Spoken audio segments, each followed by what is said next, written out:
Assalamualaikum warahmatullahi wabarakatuh. Anda rindu mendengarkan kajian-kajian dari ustadz-ustadz kita dari Aceh? Kunjungi channel YouTube Maulizul Akbar NAD. Subscribe, like, share, komen.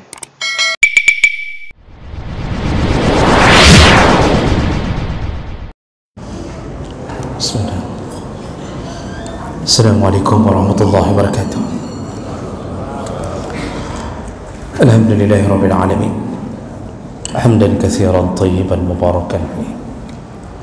Asyhadu an la ilaha illallah wahdahu la syarika lah wa asyhadu anna Muhammadan abduhu wa rasuluhul karim. Allahumma salli wa sallim ala nabiyyina wa sayyidina al-Mustafa Muhammadin wa ala alihi wa ashabihi ajma'in, amma ba'd.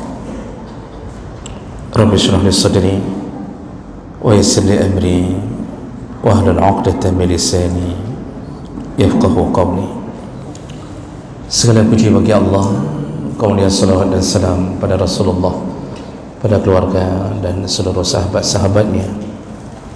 Ya Allah, muliakan insyaAllah bapak-bapak, ibu-ibu, jamaah salat maghrib dan isya, dan semoga kedatangan kita, duduknya kita, bahkan diamnya kita tercatat sebagai pahala di sisi Allah Subhanahu wa taala. Bapak Ibu yang Allah muliakan, kita masih membahas tentang adab ketika terjadi hutang piutang.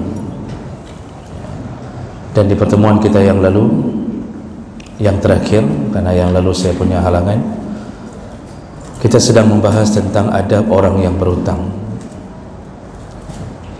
Dan yang sudah kita bahas sebagai pengingat ulang, yaitu hendaknya seseorang jangan membiasakan diri berhutang. Hiduplah apa adanya, secukup kemampuan. Jangan terbuai dengan nafsu sehingga kita hidup dipenuhi dengan hutang hanya untuk melampiaskan nafsu kita. Lalu kemudian, kalaupun harus berhutang, maka tunggulah keadaan betul-betul darurat yang tidak mungkin kita elakkan, maka silahkan berhutang. Dan kalaupun harus berhutang, maka berhutanglah secukupnya saja, jangan melebihi daripada kecukupan. Dan itu kecukupan itu untuk kebutuhan primer. Kalau bisa jangan berhutang untuk kebutuhan sekunder atau tersir. Kalau mobil belum diperlukan, maka bersabarlah hidup. Jadi jangan gara-gara belum motor sampai berhutang 200 juta, padahal tanpa mobil pun kita hidup. Bahkan yang sudah ada mobil pun mati dalam mobilnya. Jadi itu perlu ditanamkan ke anak-anak kita, jangan suka berhutang. Karena kalau sudah berhutang, kita sudah masuk ke dalam perkara yang akan menyebabkan masalah dunia akhirat.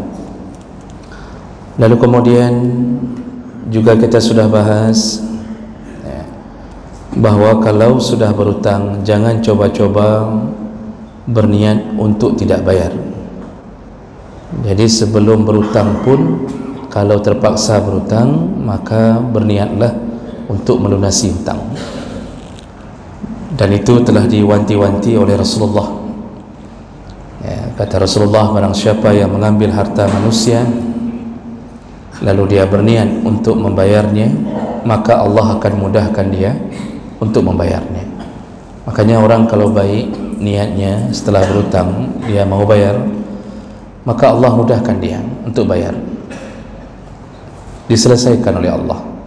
Walaupun kita bayarnya cicil, tapi tetap ada rezeki yang Allah hadirkan untuk kita bayar hutang. Innamal a'malu binniyat.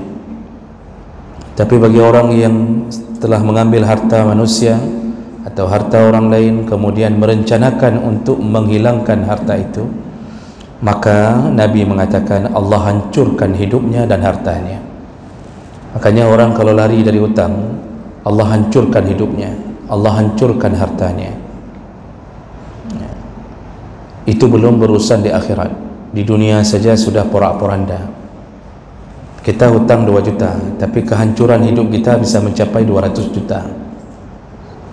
Urusan dengan anak, urusan dengan istri, mobil ditabrak orang, ada yang kemudian rusak rumah, macam model. Allah hancurkan hidup kalau sudah berhutang dan ada niat untuk tidak membayar. Nah, ini perkara yang sudah. Satu lagi ya, kemarin yang kita bahas terakhir, yaitu al-wafa' bid-dain fi mau'idih. Bayarlah hutang tepat pada waktunya. Jadi kalau sudah ditentukan waktu, berusahalah bayar hutang tepat pada waktunya. Karena Rasulullah sallallahu alaihi wasallam menyatakan, di antara sebaik-baiknya manusia yaitu ahsanuhum qada'an, orang yang paling tepat waktu untuk membayar hutang. Ini sudah kita jelaskan panjang lebar. Kita ini berhutang, modal nggak ada, malah orang yang berbuat baik untuk kita. Tapi Allah muliakan, hanya dengan membayar tepat waktu saja kita sudah jadi orang baik.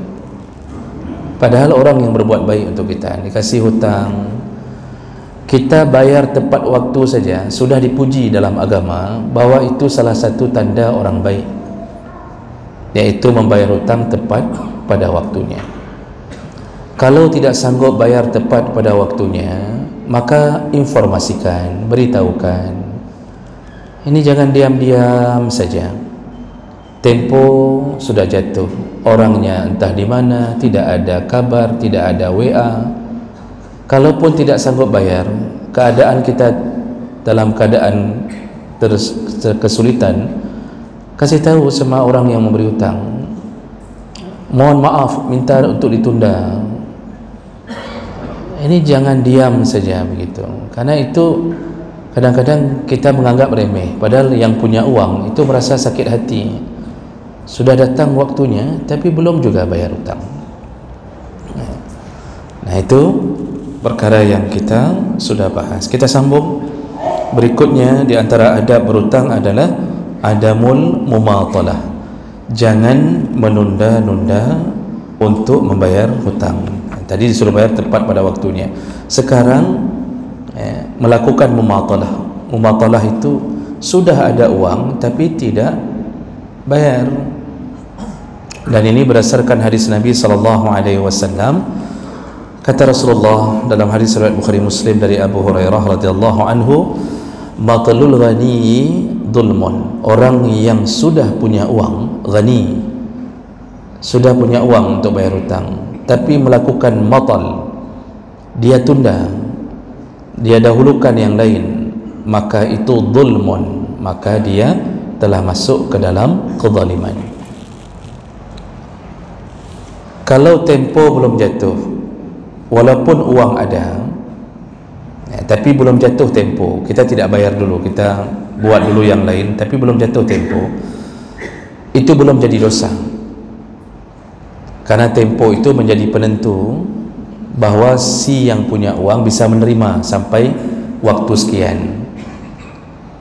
Jadi kalau kita punya uang lalu kita dahulukan yang lain, tapi memang hutang itu belum jatuh tempo, maka itu tidak jadi dosa. Walaupun sebaiknya melunasi hutang itu secepatnya, tapi tidaklah menjadi dosa kalau memang belum menyakiti si yang pemberi hutang. Artinya yang beri hutang pun lihat tanggal masih jauh. Tapi begitu orang yang sudah punya uang, sudah jatuh tempo, lalu dia tunda, dan orang yang memberi hutang melihat keadaan itu, yang berhutang naik mobil, bulan depan ganti mobil, keluarkan HP terbaru, rumah sudah 2 tingkat, garasi sudah diperbaharui, kanopi sudah sampai ke jalan aspal, semuanya dia perbaharui. Bahkan dia sudah update status bahwa dia sudah umrah, sudah pergi umrah sudah 3 kali, hutang tidak bayar. Ketemu di jalan, hebat mobil dia daripada mobil kita. Kita masih pakai mobil mainan, dia sudah mobil beneran. Kita masih pakai sepeda, dia sudah pakai NMAX. Maka yang punya hutang, yang memberi hutang itu pasti bermain dalam perasaannya. Pasti akan mengatakan, Masya Allah, dia bisa ganti-ganti mobil, ganti-ganti HP. Utang ke hana bayar, kan begitu orang kalau sudah marah, Pak. Itu tak pakai lagi loan, Pak. Hana utang loan hana bayar, hana utang ke hana bayar. Jadi motor je, utang ke hana bayar. Kan begitu orang ngomongnya kalau sudah sakit hati itu. Apa hukumnya? Dhulmun, kata Nabi.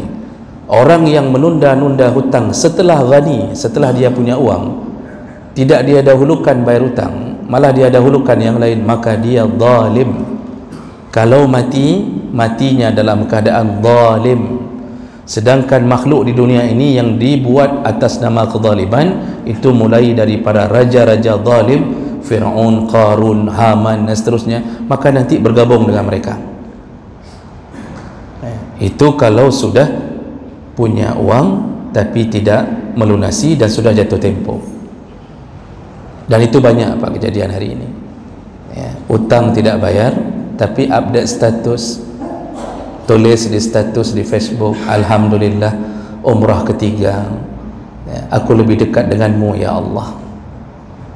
Kita balas dalam komen, taikmu, hutang belum bayar.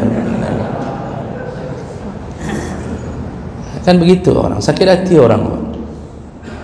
Nah, yang menyangkut dengan pertanyaan yang belum terjawab di pertemuan yang lalu dari salah satu saudara kita, itu kan ada pertanyaan, orang umrah lalu sudah melakukan kebaikan-kebaikan, sedekah sana, sedekah sini, sudah wakaf, sudah hibah, macam-macam, hutang tak bayar, apakah amalan dia itu diterima? Apakah umrahnya makbul? Nah, kalau menyangkut dengan hutang piutang belum bayar, tapi kita punya kelebihan rezeki, kita dahulukan amalan yang lain. Kalau amalan itu langsung bersangkut paut dengan hak si pemberi hutang, iaitu yang bersangkut paut dengan harta. Contoh, hutang belum bayar, kita ada uang tapi kita sedekah, berarti menyangkut dengan harta. Seharusnya kita kan bayar dulu, karena bayar hutang wajib, sedekah itu sunnah. Bayar hutang wajib, wakaf sunnah, bayar hutang wajib, hibah sunnah, kasih ke masjid sunnah. Kita dahulukan sedekah. Sedekah di mana-mana, colok ke dalam tabungan masjid 100,000, orang bilang Masya Allah pengmirah. Itu semua kalau menyangkut paut langsung dengan hak orang, artinya bersangkut paut dengan harta, kita dahulukan sedekah, maka sedekahnya tidak diterima oleh Allah SWT. Kalau umrah itu bersangkut paut dengan harta orang, umrah bukan umrah wajib, beda dengan haji wajib. Dulu kita sudah daftar haji 20 tahun sebelum keberangkatan, baru kita berhutang misal. Pas datang panggilan haji, itu haji wajib, tapi kita belum bayar hutang. Haji itu tetap diterima oleh Allah, arti diterima, sah amalannya kalau cukup syarat, cukup rukun, semuanya sah. Umrah wajib, umrah pertama wajib. Dalam mazhab Syafi'i umrah pertama itu wajib, tapi kalau umrah kedua, umrah ketiga itu sunnah. Hutang tak bayar, kita lakukan umrah lagi, itu umrahnya pun umrah plus, Pak. Pergi ke Palestin, pergi ke Turki, ada yang ke Mesir mengunjungi saudaranya Fir'aun, kemudian dia pergi macam-macam. Itu semua amalan-amalan itu karena di dalamnya ada sangkut paut dengan harta, itu harta orang yang selayaknya dia bayar, itu bisa tidak makbul amalannya itu. Tapi amalan-amalan lain yang enggak menyangkut paut langsung dengan harta itu, contoh solat. Orang berhutang kan solat juga, dia solat, Pak, walaupun waktu di masjid ketemu sama orang yang memberi hutang, mau ditendang takut dalam masjid. Salatnya sah tidak? Sah, asal cukup rukun, syarat dan semuanya. Dia lihat pembatal salat enggak ada, semuanya, wuduknya bagus, sah. karena tidak menyangkut paut langsung dengan harta, artinya nggak ada hak orang dalam solat itu. Namun resikonya kalau nanti meninggal dalam keadaan terus membawa hutang itu dan ahli waris tidak membayarkannya, semua solatnya diambil oleh Allah pahalanya untuk membayar hutang. Kan ujungnya bangai juga kan? Sudah salat puluhan tahun, bawa utang ke dalam kuburan, ahli waris tidak bayar, nggak sanggup mikir lagi. Kata ahli waris, itu urusan ayah kami memang begitu orangnya, jangankan kalian ditipu, kami aja ditipu dari kecil katanya. SPP kami nggak dibayar, jajan kami nggak dikasih, jangankan kalian, kami aja ditipu, kata anak-anaknya. Nggak dibayar Pak, bawa ke akhirat. Apa kata Nabi? Hari tidak ada dirham, hari tidak ada dinar. Semua yang menyakiti hamba yang lain, manusia yang lain, baik darahnya, kehormatannya, hartanya, semua harus dikembalikan. Walaupun 500 rupiah, kembalikan. Caranya bagaimana? Bayar dengan kebaikan. Jadi capek salat, pahala salat, bayar hutang. Nggak cukup, rupanya banyak sekali orang yang dia tipu. Maka Allah ambil dosa dari orang yang ditipunya. Orang yang korban kan kadang-kadang ada dosa juga. Kita udah kasih utang ke orang, itu satu sisi, tapi satu sisi lain kita bisa jadi buat dosa. Kalau tidak cukup kebaikan orang yang tidak bayar hutang ini untuk bayar hutangnya, terlalu ramai, terlalu banyak, maka diambil dosa-dosa si korban lalu ditumpukkan ke si orang yang tidak bayar hutang. Maka korban yang mungkin ada dosa, hilang dosanya di saat itu. Makanya kita yang sering jadi korban tipuan hutang orang, Pak, mungkin kita masuk surga gara-gara banyak kena tipu. Maka nikmati saja. Yang udah kena tipu ni wajah-wajah kena tipu semuanya, Pak. Wajah-wajah orang baik itu wajah-wajah kena tipu, Pak. Kadang kita orang soleh itu nggak tahan kita waktu ada saudara kita, walaupun dia rencana nipu, dia menangis di hadapan kita, dia bilang ini, dia bilang itu. Akhirnya paling kita bilang, ya sudahlah ya, tapi tolong bayar sekian bulan ya. Ternyata ditipunya lagi. Kita kalau ada iman, kita tidak tahan untuk merasakan penderitaan orang, tapi ternyata ditipu. Maka kita yang korban-korban kena tipu ni, nikmati saja. Nanti di akhirat mungkin kita masuk surga gara-gara banyak dosa kita yang diambil lalu ditumpukkan kepada si penipu. Oh, dosa kita ada, kalau si penipu ada amalan, ya seperti tadi haji, solat, ada amalan, itu menjadi penambah amal saleh kita.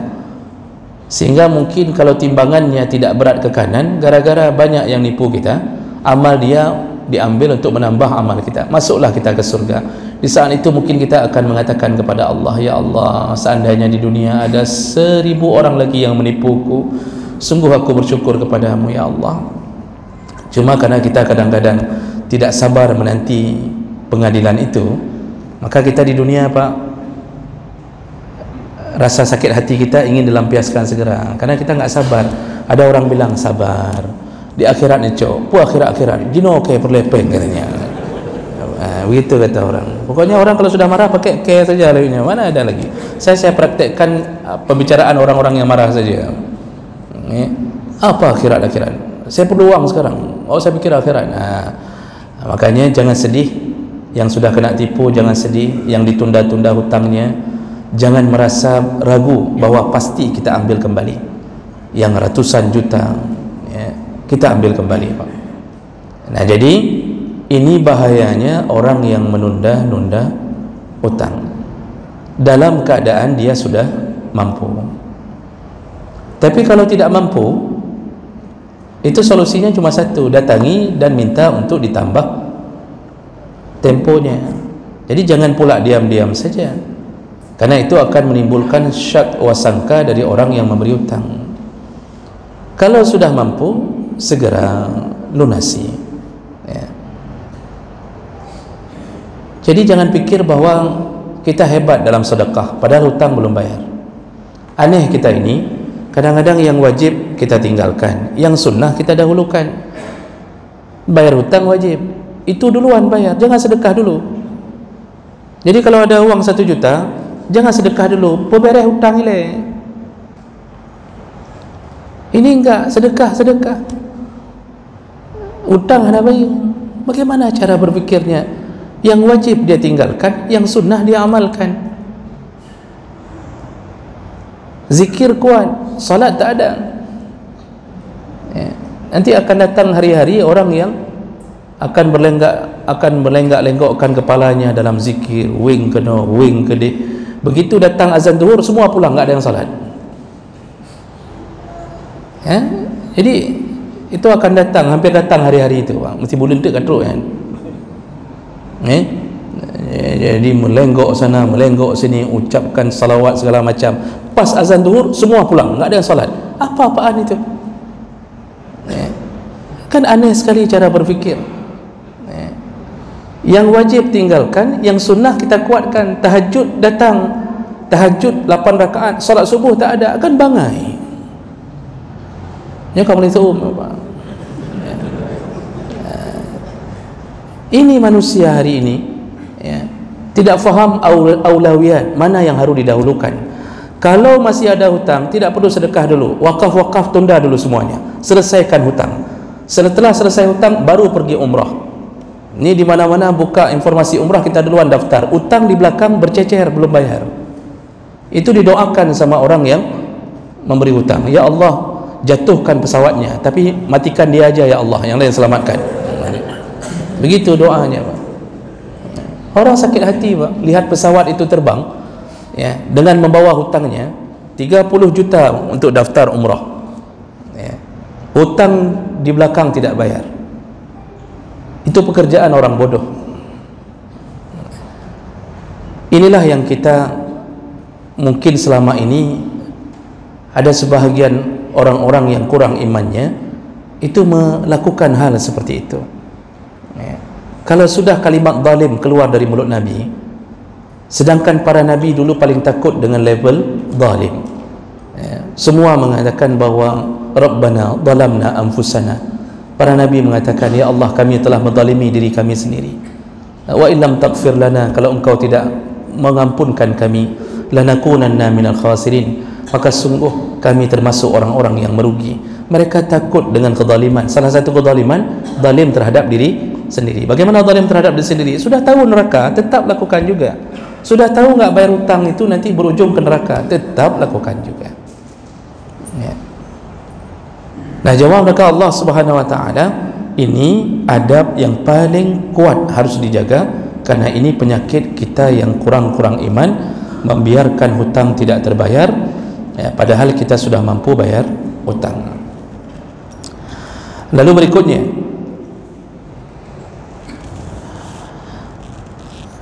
adab berikutnya, ketika hutang belum dibayarkan, maka jangan simpan rasa tenang di hati. Kalau hutang belum dibayarkan, jangan merasa tenang hidup. Maksud jangan merasa tenang, berfikirlah cara agar segera menyelesaikan kegelisahan hati. Jadi orang beriman itu ciri-cirinya, kalau dia melakukan suatu perkara yang akan menyebabkan dosa, hatinya gelisah.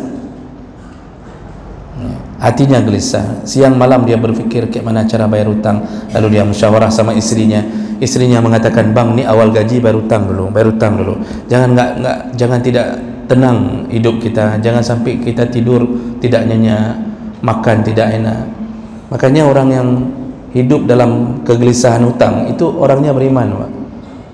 Jadi sabi dalam pikiran hutang sabi, artinya kiban cara bagaimana cara bayar hutang. Terus dia cari kerja, dia sisihkan, dapat sehari 20.000, dia sisihkan 5.000 untuk bayar hutang, terus dijadikan sebagai alasan untuk menyelesaikan hutangnya. Jadi maksud di sini adalah, kalau belum bayar hutang, jangan merasa aman dari dosa, karena hutang ini seandainya tidak dibayarkan, terbawa mati, tidak ada jaminan surga. Rasulullah sallallahu alaihi wasallam itu menyebutkan, man faraqar ruhul jasad, kata Rasulullah, barang siapa yang terpisah ruh dengan badannya, artinya meninggal. Wa huwa bari'un min salas, lalu dia terbebas dari 3 perkara. Maksudnya waktu mati terbebas dari 3 perkara. 3 perkara tidak dibawa mati, maka dakhala al-jannah, masuk surga. Dia sudah salat, sudah puasa Ramadan, meninggal 3 perkara tidak terbawa mati, masuk surga kata Nabi. Hadis sahih riwayat Sauban. Apa saja 3 perkara itu? Yang pertama kata Nabi, al-kibr, jangan bawa sombong. Maksudnya ketika hidup jangan sombong. Yang sudah sombong maka taubatlah. Sebesar biji sawi sombong, mati. Orang masih mengingatnya urembong ya, itu orang sombong itu. Di kompleks sombong, gayanya sombong, hartanya disombongkan. Orang tahu dia orang sombong, mati, belum taubat, maka tidak ada jaminan masuk surga. Karena sombong salah satu penghalang surga. Yang kedua al-ghulul, khianat. Ada penyakit khianat. Khianat itu maksudnya sudah diamanahkan khianat. Kan saya sudah jelaskan di pertemuan sebelumnya, pencuri itu tidak disebut pengkhianat. Pengkhianat lebih besar dosanya daripada pencuri. Kenapa begitu? Pencuri itu tidak pegang kunci rumah kita. Pencuri tidak pegang kunci kantor. Mau masuk ke rumah, dia harus bobok jendela, dia masuk dari plafon. Dia punya cara untuk masuk tapi tidak memegang kunci. Bisa masuk, bisa tidak. Ada yang jeruji besi, tidak bisa masuk. Tapi pengkhianat, kita kasih kunci, tolong jaga rumah saya ya, saya pergi ke Medan 3 hari. Dalam 3 hari itu dihabisi harta kita. Ada bendahara kantor, bendahara sekolah, bendahara koperasi, kita kasih kunci laci, ini uang, tolong jaga. Kunci sama dia, nggak perlu dia bobok jendela, tidak perlu dia buka kunci pintu dengan paksa, nggak perlu, kunci bajaroy. Lalu dia melakukan korupsi, dia ambil diam-diam. Maka pengkhianat, kalau mati tidak tobat, tidak dia kembalikan apa yang pernah dia ambil dari hasil amanah yang diberikan untuknya, tidak ada jaminan surga. Makanya Allah Subhanahu wa taala menyebutkan dalam surah An-Nisa, wa may yaghlul ya'ti bima ghalla yaumal qiyamah. Barang siapa yang melakukan khianat, semua benda yang dikhianatinya bawa di hari kiamat. Makanya orang-orang khianat Pak, yang korupsi itu, yang ambil barang-barang kantor, yang pakai mobil dinas untuk pergi rekreasi keluarga, ambil isi minyak di SPBU, nanti minta bonnya tagih ke kantor, padahal perjalanan keluarga. Yang khianat, yang disuruh ngajar tidak masuk-masuk, ini kena.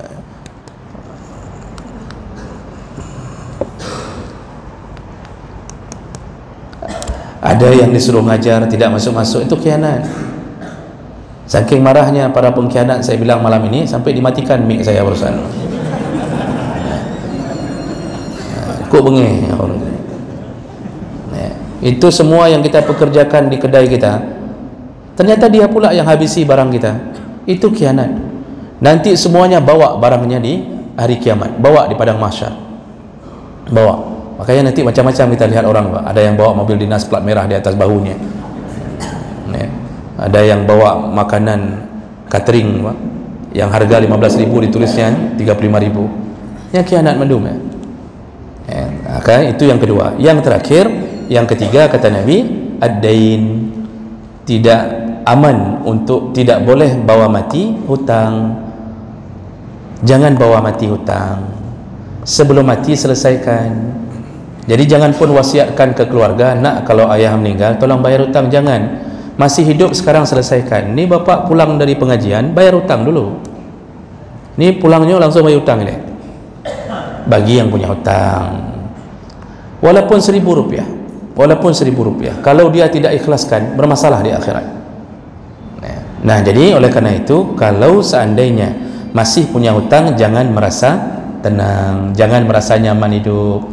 Jadi harus beradab kepada orang yang memberi hutang.